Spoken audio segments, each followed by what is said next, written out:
اعوذ باللہ من الشیطان الرجیم، بسم اللہ الرحمن الرحیم۔ یہ سورہ عبس کی تفسیر بیان کی جا رہی ہے۔ مکہ مکرمہ میں نازل ہوئی ہے اور اس کی شروع کی 10 آیتیں خاص طور پر ایک واقعے کے بعد نازل ہوئی۔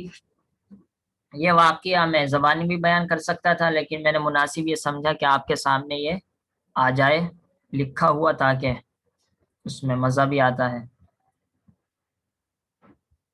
یہ دیکھیے آپ کے سامنے ہے، جا ابن ام مکتوم، ام مکتوم کا بیٹا آیا۔ دیکھیں، ام کہتے ہیں عربی میں ماں کو، اور ابن کہتے ہیں بیٹے کو۔ تو مکتوم کی ماں کا بیٹا آیا تو وہ خود بخود صحابی بن گئے۔ اصل ان کا نام عبداللہ ہے، مشہور، بعض نے عمرو بتلایا ہے۔ عبداللہ ابن ام مکتوم آئے نبی صلی اللہ علیہ وسلم کی خدمت میں، وہو یکلم، اور نبی بات کر رہے تھے، یعنی دعوت دے رہے تھے ایمان کی، ابی بن خلف کو، اور بھی نام آئے ہیں دوسری روایتوں میں۔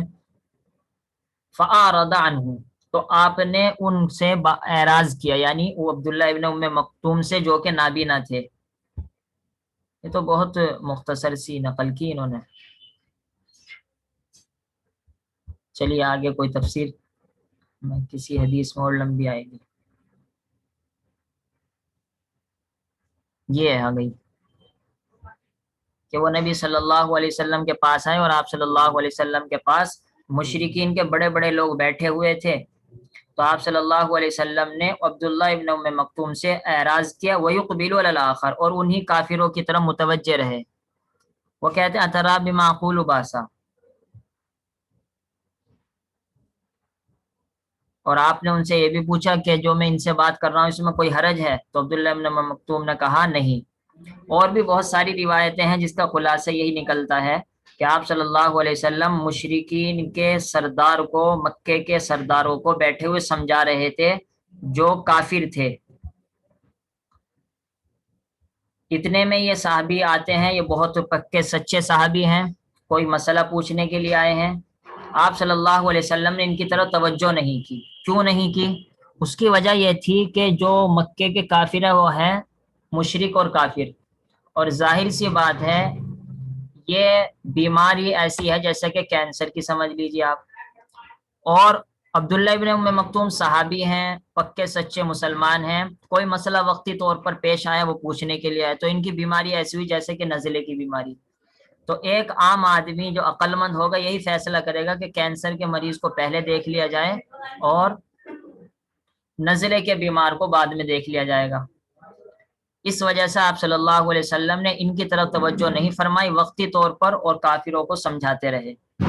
ایک تو وجہ یہ ہوئی۔ دوسری وجہ یہ تھی کہ یہ مکے کے لوگ سردار تھے، اور آپ کو کسی طریقے سے بس یہ لگی رہتی تھی کسی طریقے سے مکے کے لوگ ایمان اسلام قبول کر لے، تو آپ نے سوچا اگر یہ سردار کسی طریقے سے بات قبول کر لیں گے تو عام لوگوں کو قبول کرنا بہت آسان ہو جائے گا۔ اس وجہ سے بھی آپ نے ان کی طرف توجہ نہیں فرمائی۔ پھر تیسری بات یہ تھی کہ صحابی ہیں، وہ تو ہمارے اپنے ہیں، آج اگر نہیں مسئلہ پوچھ پائے تو 1 گھنٹے کے بعد پھر آ جائیں گے، ہم ان کو دوبارہ بتلا دیں گے، کل کو پھر آ جائیں گے۔ وہ تو ہمارے اپنے ہیں، کبھی بھی ہم ان کو سمجھا سکتے ہیں، اور یہ مشرک کبھی ہاتھ لگتے ہیں کبھی نہیں لگتے۔ ان 3 باتوں کی وجہ سے اللہ کے رسول نے ان کی طرف توجہ نہیں فرمائی۔ لیکن اللہ کے یہاں اصل چلتے ہیں شوق اور طلب، جو میں آج کہہ رہا تھا سبق سنتے ہوئے کہ اصل اللہ تعالیٰ کے یہاں دیکھتا ہے شوق اور طلب۔ ٹھیک ہے وہ کینسر کے مریض ہیں، ٹھیک ہے وہ مال کے اعتبار سے بہت ہزار لاکھوں کے مالک ہیں، ٹھیک ہے وہ سردار ہیں، ٹھیک ہے اگر وہ ایمان لائے تو امید ہے مکے کے لوگ ایمان لے آئیں گے، لیکن میرے نزدیک اس اندھے نابینا کی اہمیت ان سرداروں سے کیا، مکے کے سارے مشرکوں سے افضل ہے، کیونکہ اس میرے اندھے صحابی کے اندر طلب ہے، شوق ہے، تڑپ ہے۔ یہ تمہارے پاس دوڑتا ہوا، ہانپتا ہوا، کانپتا ہوا آتا ہے، میں کبھی برداشت نہیں کر سکتا کہ اس کو روکا جائے، اور میں کبھی برداشت نہیں کر سکتا کہ اس کو نظر انداز کیا جائے۔ آپ صلی اللہ تعالیٰ علیہ وسلم بھی ایک طرح سے ڈر گئے، اور آپ فرمایا کرتے تھے، اور جب یہ آیتیں نازل ہوئی 10 آیتیں، تو آپ ان کا بہت اکرام کرنے لگے اس کے بعد، اور فرماتے تھے انہی کی وجہ سے تو اللہ تعالیٰ نے مجھ سے اس طرح کی بات کی ہے کہ مجھ کو عتاب فرمایا ہے، اور پھر ان کا بہت اکرام کیا کرتے تھے آپ صلی اللہ علیہ وسلم کہ انہی کی وجہ سے میرے اوپر اس طرح کا انداز اختیار کیا گیا ہے جو ایک ہلکا سا ناراضگی کا ہے. ظاہر سی بات ہے اللہ تعالیٰ وقتی طور پر آپ صلی اللہ علیہ وسلم کو تنبیہ کرے تو اس میں کوئی ایسی بات نہیں ہے، لیکن ہم جیسا نعوذ باللہ ایک لفظ بھی بالکل نہ بول پائے ورنہ ہمارا ایمان جانے کا خطرہ ہے. اب ایسا نبی کے چہرے پر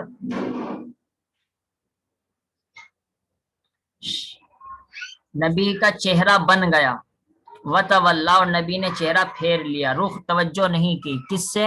انہی نابینا صحابی سے جو کہ مسئلہ پوچھنے کے لیے آئے تھے اور ان کا نام عبداللہ ابن ام مکتوم تھا. لیکن اللہ کے یہاں آپ صلی اللہ علیہ وسلم کی قدر بھی بہت ہے، اس وجہ سے یہ نہیں کہا ابستا، آپ کا چہرہ بن گیا. کیونکہ جب کوئی آدمی بڑا ہوتا ہے تو اس کو یہ کہتے ہوئے شرم آتی ہے کہ آپ نے تو یہ بھی غلط کام کیا، آپ نے یہ بھی غلط کام کیا.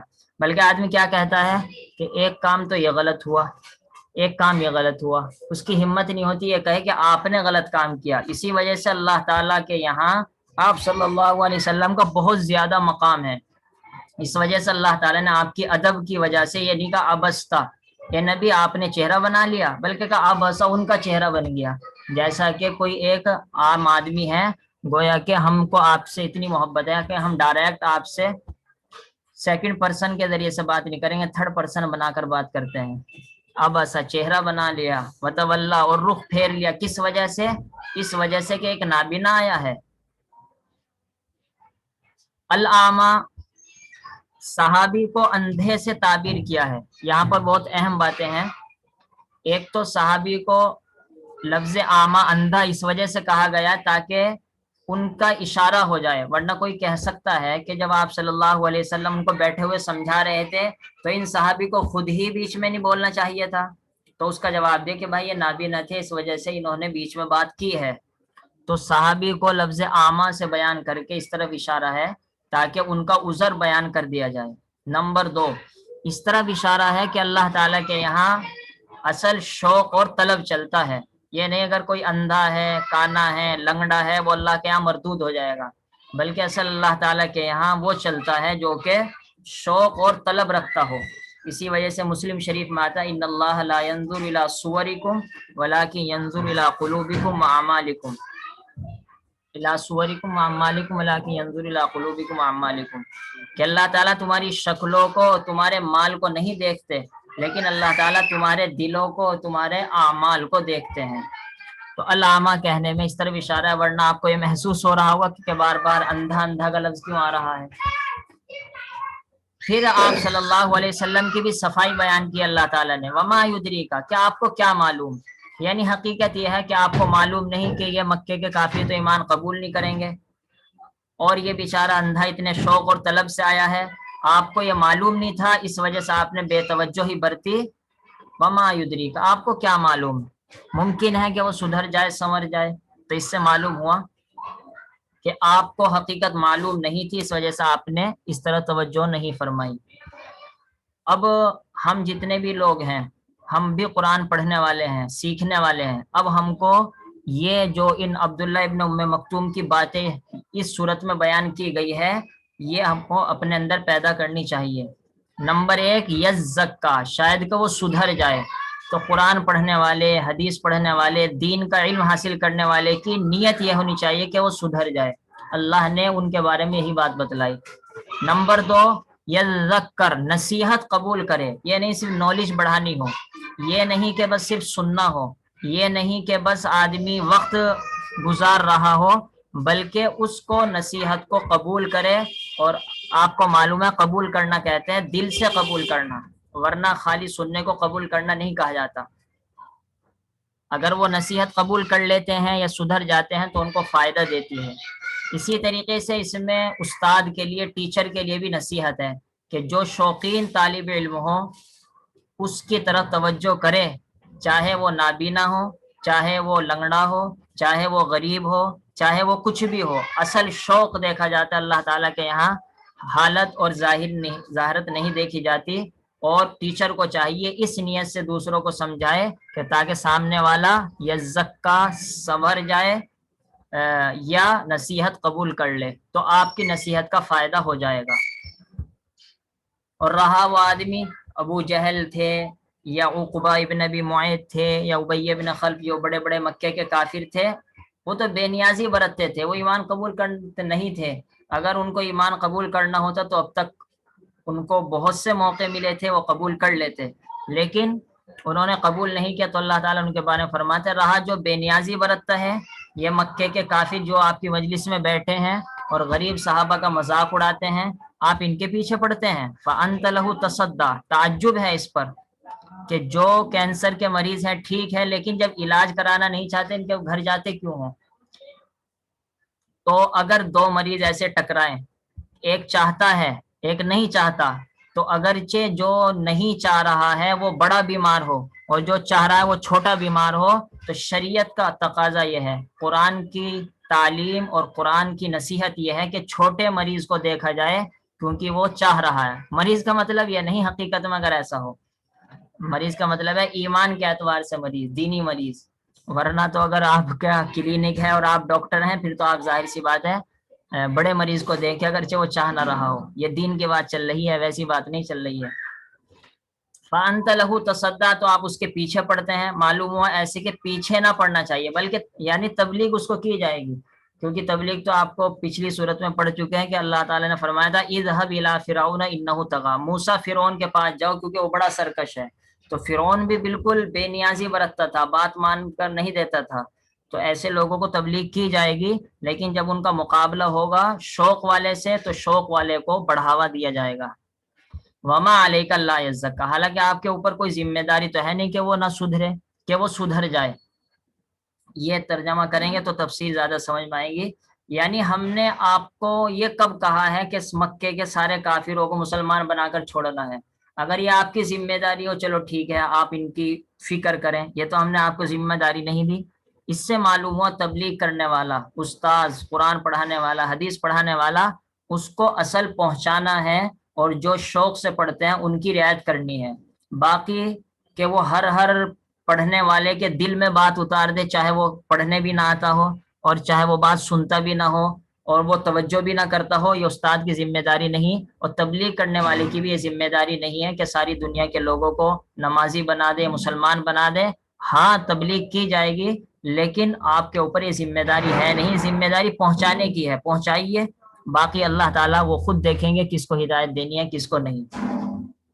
یہ بہت اہم باتیں ہیں، ورنہ آدمی اس کی وجہ سے بہت زیادہ گڑبڑ آگے پیچھے ہوتا رہتا ہے۔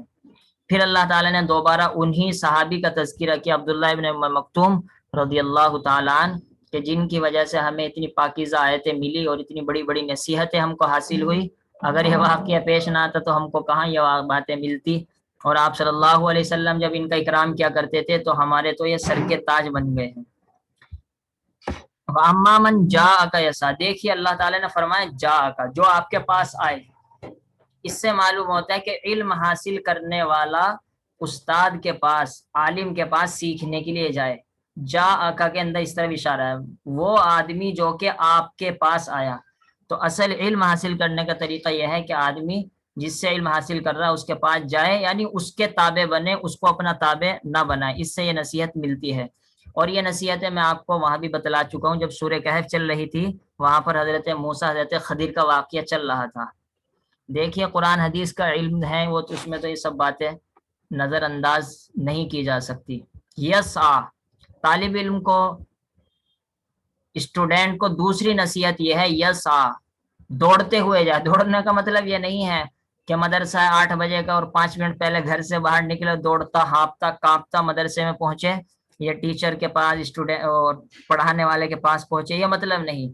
مطلب یہ ہے کہ اپنا شوق ظاہر کرے، اگر کوشش کرنی پڑے تو کوشش کرے، مثال کے طور پر سردی برداشت کرنی پڑے تو کرے، گرمی برداشت کرنی پڑے تو کرے، تھوڑا تیزی دکھانی پڑے تو دکھائے۔ یہ اصل یسع کے اندر چھپا ہوا ہے، یہ نہیں کہ عیش کے ساتھ اگر علم آتا ہے قرآن حدیث آ جائے، ورنہ تو نعوذ باللہ اپنے گھر جائے۔ یہ کبھی بھی علم دین حاصل کرنے کا صحیح طریقہ نہیں بن سکتا۔ وَهُوَ يَخْشَىٰ، تیسری نصیحت طالب علم کو، اسٹوڈینٹ کو یہ ملتی ہے کہ ڈرتے رہے اللہ تعالیٰ سے۔ کچھ پتہ نہیں کہ میں علم حاصل کر رہا ہوں، کہیں اللہ کی نافرمانی نہ کر بیٹھوں۔ کہیں میں اللہ کی عظمت کا صحیح لحاظ نہ رکھ پاؤں جس کی وجہ سے میں محروم کر دیا جاؤں۔ اس سے معلوم ہوا اسٹوڈنٹ، قرآن پڑھنے والے، حدیث پڑھنے والے، اور آپ یہ مت سمجھے کہ اگر آپ گھر بیٹھ کر ویڈیو دیکھ رہے ہیں کہ آپ پڑھنے والے نہیں ہیں، نہیں، آپ بھی پڑھنے والے ہیں، اور آپ کے اندر بھی عظمت ہونی چاہیے، سنتے وقت بھی عظمت ہو اور دل کے اندر ایک جذبہ ہونا چاہیے۔ یہ بھی ایک علم حاصل کرنے کا طریقہ ہے، اور مقصد ہی صرف ان ویڈیو کو شیئر کرنے کا اور آپ کے سامنے ظاہر کرنے کا ہے، قرآن کو پہنچانا اور علم کو سکھانا مقصد ہے۔ تو ڈر پیدا ہونا چاہیے کہ ہمیں ڈر لگ رہا ہو کہ ہم اللہ کے احکام کو پورا کر رہے ہیں، نہیں کر رہے ہیں، اصل جا کر اس کو طالب علم کہا جا سکتا ہے، اس کو جا کر صحیح طور پر اللہ تعالیٰ کے یہاں اسٹوڈنٹ کہا جا سکتا ہے۔ فانتن تلاہا، پھر یہاں پر استاد کو تنبیہ ہے کہ ایسے بچے سے اگر لاپرواہی برتی گئی تو یہ بہت غلط بات ہے۔ جب اللہ تعالیٰ نے نبی کو یہ بات کہہ دی تو ہمارے جیسوں کی تو مجال ہی کیا ہے۔ تو اگر نعوذ باللہ کوئی طالب ہو، شوقین ہو، دین کا شوق رکھنے والا ہو، اور آپ کو معلوم ہے وہ دین کی بنیاد پر، عمل کی بنیاد پر آپ سے کچھ پوچھتا ہے، تو ہرگز ہرگز اس سے لاپرواہی نہ برتی جائے۔ نبی پر جب تنبیہ کر دی گئی، نبی کو جب عتاب کر دیا گیا، تو ہمارے جیسے کی تو کوئی حیثیت ہی نہیں بیٹھتی ہے۔ فانت عنہ تلہ، آپ اس سے لاپرواہی برتتے ہیں، آپ اس سے